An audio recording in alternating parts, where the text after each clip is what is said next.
The Indian Ministry of External Affairs held its weekly press conference in New Delhi on Friday.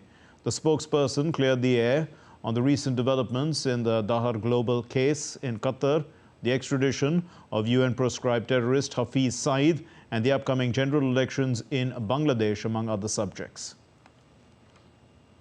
जो sentence है उसको reduce किया गया है. In a big development, the Qatari court commuted death sentence of 8 Indians.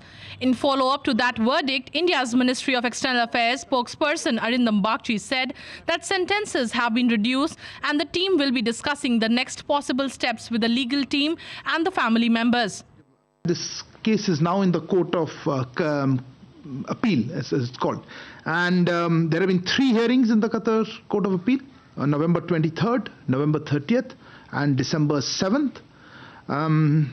Meanwhile, our ambassador in Doha got consular access, mentioned that last time we met, to meet all the 8 men on December 3rd. This is an important issue that we are following, and you know that how we can get our people back to India soon, at the earliest. That is what is driving us. Answering a question on the extradition request to Pakistan for Hafiz Saeed, the ministry said that India has conveyed a request to the government of Pakistan to extradite him to India.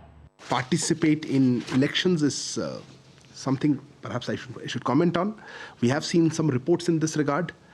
It is an internal affair, so let me not comment on it. But the mainstreaming of radical terrorist outfits in Pakistan is nothing new. On our part, we will of course continue to monitor all developments that have an implication on our national security. He is also a UN-proscribed terrorist. In this regard, we have conveyed a request, along with relevant supporting documents, to the government of India to extradite him, government of Pakistan, to extradite him to India to face trial in a particular case. I think that is what you were referring to. So yes, we have of course been flagging the issue of activities that he's been wanted for. In this case, you specifically mentioned whether we wanted to extradite him. Yes, there has been a request sent. On the aircraft grounded in France with Indian passengers on board that recently returned to India, the ministry said that few Indians have stayed back and the matter is being dealt by French authorities. On the situation in the Red Sea, MES spokesperson said that India values the free movement of commercial shipping but is not part of any multilateral initiative or operation in or around the Red Sea. We value the free movement of commercial shipping, which is one of the fundamental principles underpinning global commerce. We are carefully evaluating all aspects of the unfolding situation in that region. Our defense forces are taking necessary measures in this regard, and in that context, I would also like to say I'm not in agreement whether we are in a position to defend or not.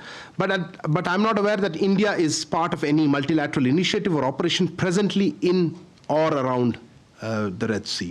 The ministry also reiterated its stand on the upcoming general elections in Bangladesh and said that elections are the domestic matter of Bangladesh. And as a friend and close partner of Bangladesh, India would like to see peaceful and fair elections there.